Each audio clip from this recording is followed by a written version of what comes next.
5 राज्यों में किसका डंका। बीते दिन प्रेस कॉन्फ्रेंस हुई थी चुनाव आयोग की और 5 राज्य जहां पर विधानसभा के चुनाव होने हैं उसको लेकर डेट बता दिए गए। किन किन दिनों में किस दिन किस राज्य में वोटिंग होगी और किस दिन नतीजे आएंगे। हालांकि जो मतदान होंगे वो अन्य राज्यों में अलग अलग होंगे और जो मतगणना होगी, जो काउंटिंग होगी वो एक ही दिन होगी, यानी कि रिजल्ट एक ही दिन आएगा 3 दिसंबर को।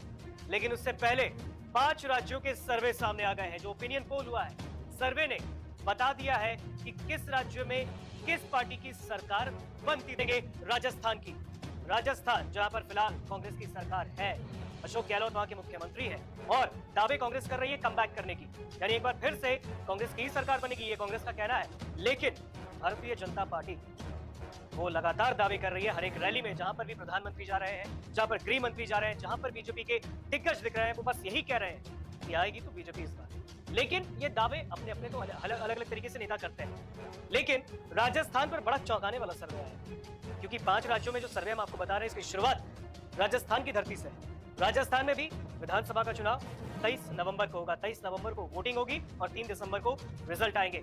लेकिन उससे पहले जो सर्वे सामने आया है वो तस्वीरें कुछ और ही बयां कर रहा है। कांग्रेस के लिए यहां पर थोड़ी परेशानी दिख रही है। भारतीय जनता पार्टी को 2023 में सर्वे के आधार पर 127 से 137 सीटें मिलती दिख रही है, क्योंकि राजस्थान में विधानसभा की कुल 200 सीटें हैं और 200 में 127 से 137 सीट बीजेपी के पास जाती दिख रही है। राजस्थान के अंदर 2023 का ये जो सर्वे आया है सामने, इसी वोटर सर्वे है। उसके बाद कांग्रेस का देखते हैं। 2 नंबर पर कांग्रेस दिख रही है। 59 से 69 यानी 59 to 69 सीटें कांग्रेस के पास आ सकती है, यानी कांग्रेस के हाथ से इस सर्वे के आधार पर सत्ता जाती दिख रही है। अन्य की बात करें तो 2 से 6 सीटें विधानसभा के चुनाव में अन्य को भी मिल सकती है राजस्थान के अंदर। अब 2018 से कंपैरिजन करते हैं, जो 2023 के ये सीटें हैं, जो सीट लगभग ये अनुमानित सीटें हैं जो मिल सकती हैं पार्टीज को। 2018 में रिजल्ट आ चुका है। 2018 के रिजल्ट को अगर हम देखेंगे तो ये बताएगा कि तस्वीरें कहां पहुंची है बीजेपी के लिए। राजस्थान में 73 सीटें 2018 में मिली थी बीजेपी को राजस्थान में, जब असेंबली इलेक्शन हुए थे, जब विधानसभा के चुनाव हुए थे, उस वक्त 73 सीटें बीजेपी को मिली थी और अब 127 से 137 अनुमानित सीटें बीजेपी को राजस्थान के अंदर मिलती दिखी है। 2 नंबर पर कांग्रेस की बात करें, 100 सीट जीती थी कांग्रेस ने राजस्थान के अंदर 2018 के विधानसभा चुनाव में और उसके बाद सरकार बन गई थी।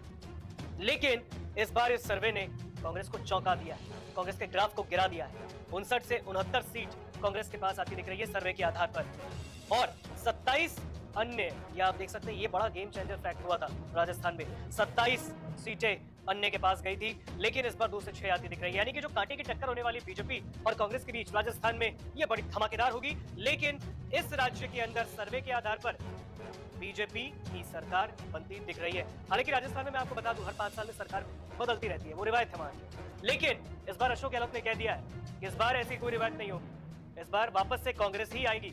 हालांकि छुटपुट घटनाएं हुई थी पार्टी के अंदर जो अशोक गहलोत और सचिन पायलट के बीच हुई, लेकिन अब आलाकमान ने दोनों को एक साथ लाने में कामयाबी पा ली है और आलाकमान का कहना है कि अब राजस्थान कांग्रेस के अंदर सब कुछ ठीक है। कांग्रेस के नेताओं का भी कहना है, जो प्रभारी है वहां के राजस्थान के, उनका भी कहना है कि कांग्रेस के अंदर कोई ऐसा घमासान नहीं है और कोई फूट नहीं हुई है कांग्रेस में। कांग्रेस एक है, एक होकर लड़ रही है और जनता के हक की लड़ाई लड़ रही है कांग्रेस और सरकार बनाएगी। लेकिन इस सर्वे को देखकर तो ऐसा लगता है कि बीजेपी यहां पर बाजी मार सकती है, यानी कि जो 5 साल वाली कहावत राजस्थान की धरती पर चलती आई है वो इस बार शायद, क्योंकि सर्वे है तो हम शायद ही कह सकते हैं, हम ये कंफर्म नहीं बता रहे हैं आपको। हो सकता है कि 5 साल बाद अब बीजेपी की सरकार राजस्थान में दिख जाए, लेकिन ये सिर्फ एक अनुमान है। हालांकि ये बहुत टेंशन का सबब कांग्रेस के लिए हो गया, क्योंकि 100 सीटें 2018 में कांग्रेस को मिली थी और अब 59 से 69 अनुमानित सीटें मिल रही हैं। अब आगे बढ़ते हैं, राजस्थान से सीधा बढ़ के चलते हैं छत्तीसगढ़ की तरफ। छत्तीसगढ़ में भी कांग्रेस की ही सरकार है, भूपेश बघेल वहां के मुख्यमंत्री हैं और ऐसे में छत्तीसगढ़ में भी कांग्रेस के अंदर टीएस सिंहदेव और भूपेश बघेल के बीच कुछ खींचतान की बात आई थी, लेकिन टीएस सिंहदेव को डिप्टी सीएम बना दिया गया।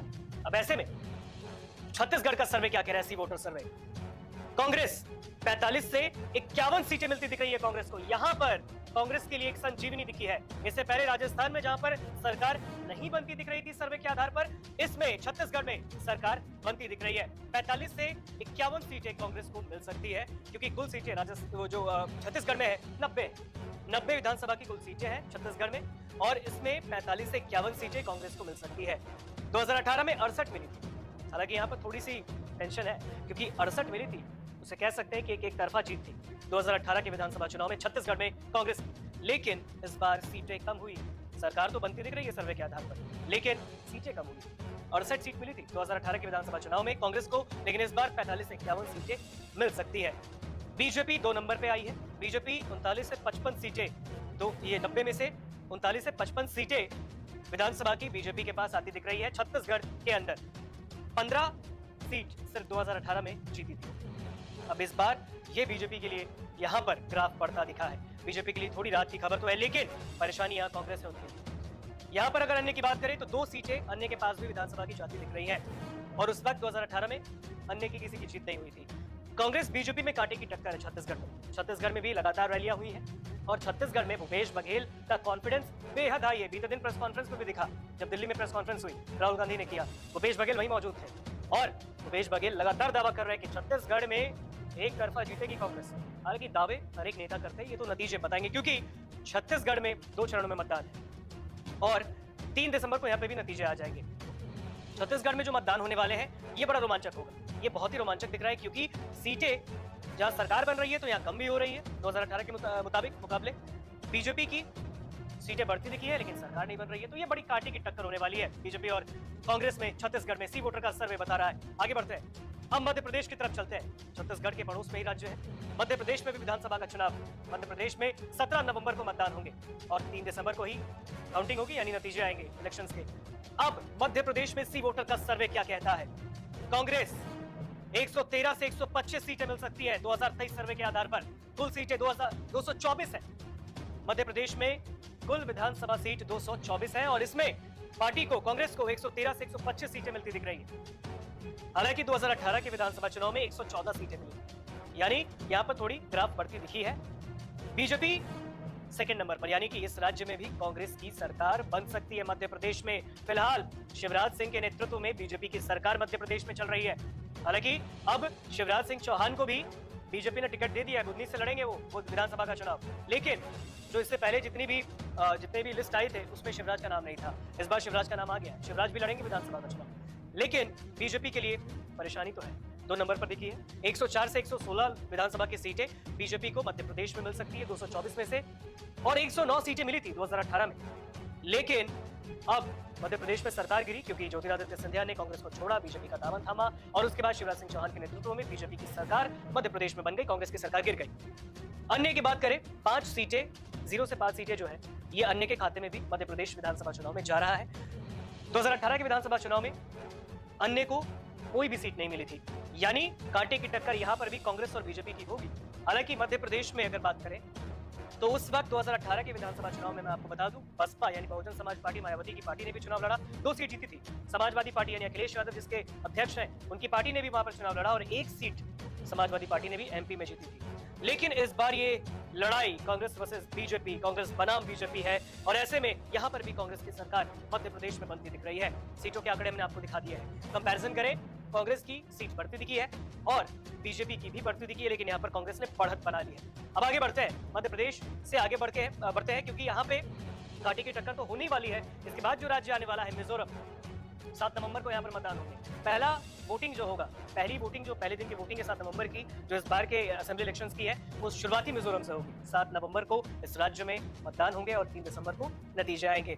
यहाँ पर बात करें 2023 का सर्वे क्या कहता है और 2018 में क्या हो चुका है, वो हम आपको बताते हैं। कुल सीट जो है 40 है मिजोरम में विधानसभा की। 40 में से एमएनएफ को 13 से 17 सीटें मिलती दिख रही हैं 2023 में सर्वे के आधार पर। 2018 में 26 सीटें मिली थी, और यहाँ पर एमएनएफ को झटका लगा है सर्वे के आधार पर। कांग्रेस को देख सकते हैं, कांग्रेस को यहाँ पर बढ़त मिली है, 2 नंबर पर है कांग्रेस। 10 से 14 सीटें कांग्रेस को मिजोरम में मिल सकती है, यानी 2 नंबर पर है कांग्रेस मिजोरम में। 5 सीटें 2018 के विधानसभा चुनाव में मिली थी, और 23 में 10 से 14 सीटें मिल सकती है 40 में से। 3 नंबर पर ZPM है, ZPM को 9 से 13 सीटें मिल सकती है सर्वे के आधार पर, और 8 सीटें ही मिली थी 2018 के विधानसभा चुनाव में। अन्य के पास 1 से 3 सीटें जा सकती हैं, 1 सीट ही सिर्फ 2018 के विधानसभा चुनाव में अन्य के पास गया था। अब ऐसे में एमएनएफ की सरकार यहाँ पर बनती और बिगड़ती भी दिखी है, क्योंकि यहाँ नीचे में ही कांग्रेस है। यहाँ पर कुछ भी हो सकता है, क्या कांग्रेस ऊपर आएगी? ये सर्वे अभी और भी होंगे, हो सकता है, कोई बड़ी बात नहीं है, क्योंकि यहाँ पर टक्कर तो है। इस रेस से बीजेपी गायब है, गायब है मिजोरम से बीजेपी, लेकिन कांग्रेस 2 नंबर पर है। और यहाँ पर मिजोरम में सी वोटर का सर्वे क्या बता रहा है, ये सीटें हमने आपको बताई है। अब जरा मिजोरम में वोटिंग प्रतिशत की बात कर लेते हैं, परसेंटेज की बात कर लेते हैं। तो एमएनएफ को 31% वोट प्रतिशत 2023 के विधानसभा चुनाव में सर्वे के आधार पर ज्यादा दिख रहा है, और 2018 में ये वोटिंग परसेंटेज ज्यादा था, करीबन 38% वोटिंग परसेंटेज मिला था मिजोरम में एमएनएफ को, लेकिन इस बार कम हुआ है। कांग्रेस को 28% सीट जो वोटिंग परसेंटेज है वो मिल रहा है कांग्रेस को मिजोरम में, लेकिन करीबन 29.98 यानी कि करीबन लगभग 30% वोटिंग परसेंटेज कांग्रेस को 2018 के विधानसभा चुनाव में मिल चुकी है, यानी यहाँ थोड़ा वोटिंग परसेंटेज कम है कांग्रेस का। जेडपीएम की बात करें 27% वोटिंग परसेंटेज जेडपीएम को मिल सकती है मिजोरम में, 22.9% यानी लगभग 23% वोटिंग परसेंटेज जेडपीएम को मिला था मिजोरम में। ये वोटिंग परसेंटेज बता रहा हूँ आपको, और ये सर्वे है और ये हो चुका है। अन्य की बात करें 14% वोटिंग परसेंटेज अन्य के पास भी जा सकता है, हालांकि 2018 से ज्यादा ही हुआ है यहाँ पे, 2018 में कम था 9.42 यानी करीबन 9% वोटिंग परसेंटेज अन्य के पास गई थी। तो ये मिजोरम का आंकड़ा है। अब आगे बढ़ते मिजोरम से तेलंगाना, जहां पर फिलहाल बीआरएस की सरकार है, और यहाँ पर टक्कर जो है वो कांटे की होने वाली, क्योंकि कांग्रेस, बीआरएस और बीजेपी तीनों आपस में लगातार भिड़ रही है और सभी दावे कर रहे हैं अपनी जीत की।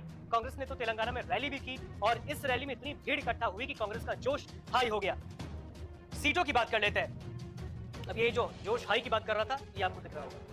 कांग्रेस 48 से 60 विधानसभा की सीटें तेलंगाना में ले सकती है। टोटल सीटें 119 है तेलंगाना में विधानसभा की, और ऐसे में 48 से 60 सीटें विधानसभा की कांग्रेस के पास जाती दिख रही है। और 2018 में विधानसभा चुनाव में सिर्फ 19 मिली थी। तो यहाँ पर आप देख सकते हैं कितना बड़ा फैक्टर है, कितना बड़ा मार्जिन है यहाँ पर। यानी तेलंगाना में सर्वे के आधार पर, सी वोटर सर्वे के आधार पर कांग्रेस की सरकार तेलंगाना में बनती दिख रही है।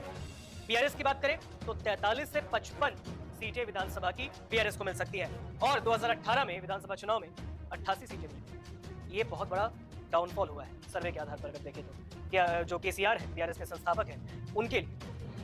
अब बीजेपी की बात करें 3 नंबर पर है इस रेस में। अगर आप देखेंगे जहां पर ये लड़ाई हो रही है, यहाँ पर ये बहुत पीछे है, बीजेपी बहुत पीछे दिख रही है तेलंगाना में सी वोटर सर्वे के आधार पर। 3 नंबर पर दिखी है 5 से 11 विधानसभा की सीटें, तो 119 में से 5 से 11 सीटें ही बीजेपी को मिल सकती हैं तेलंगाना में, और एक सीट महज 2018 में बीजेपी को मिली थी। यहाँ पे सीटें बढ़ी है लेकिन सरकार बनती नहीं थी। अन्य की बात करें 5 से 11 सीटें अन्य को भी जा सकता है सर्वे के आधार पर, लेकिन 2 सीट 2018 के विधानसभा चुनाव में मिली थी। अब आगे बढ़ते हैं, वोटिंग परसेंटेज पर नजर डालते हैं। तेलंगाना में कांग्रेस को 39% वोटिंग परसेंटेज 2023 में सर्वे के आधार पर मिल सकता है। 2018 में ये वोटिंग परसेंटेज कम था, 28.43% था, और इस बार 39% है, बढ़ा है। यहाँ पे वोटिंग परसेंटेज भी बढ़ी है कांग्रेस की। बीआरएस की बात करें 38% बीआरएस को भी मिल सकते हैं। तो ये कांटे की टक्कर देखिए, जैसा मैंने पहले ही बताया, सीटों को भी देख ले या वोटिंग परसेंटेज में देख ले, बीआरएस और कांग्रेस में ही कांटे की टक्कर है। बीजेपी 3 नंबर पर है यहाँ पे। 38% बीआरएस को, 46 मिली थी उस वक्त 2018 में। करीबन 47% वोटिंग परसेंटेज बीआरएस को मिल चुकी है 2018 में विधानसभा चुनाव में, लेकिन 2023 में तस्वीरें सर्वे के आधार पर कुछ और ही बयां कर रही है। बीजेपी की बात करें 16% वोटिंग परसेंटेज बीजेपी को मिला है, 6.98 यानी करीबन 7% वोटिंग परसेंटेज ही 2018 में मिले थे, लेकिन 2023 में 16 मिल सकते हैं। अन्य की बात करें तो 7%, और 2018 में करीबन 15% मिला था। तो यहाँ पर ये वोटिंग परसेंटेज की बात हो गई। तो ये 5 राज्यों के ऑल ओवर सर्वे है जो हमने आपको बताया सी वोटर के आधार पर। ये ओपिनियन पोल है। 5 राज्यों में किसका डंका हमने आपको बताया, तेलंगाना, मिजोरम, और उसके बाद मध्य प्रदेश, छत्तीसगढ़ और राजस्थान। हालांकि सबके हमने आपको बता दिए चुनाव कब कहां होंगे, और नतीजे 3 दिसंबर को ही आएंगे। तो 7 नवंबर से वोटिंग स्टार्ट होगी और 3 दिसंबर को रिजल्ट आ जाएंगे। उस वक्त पता चलेगा किस राज्य में किसकी सरकार। लेकिन ये जो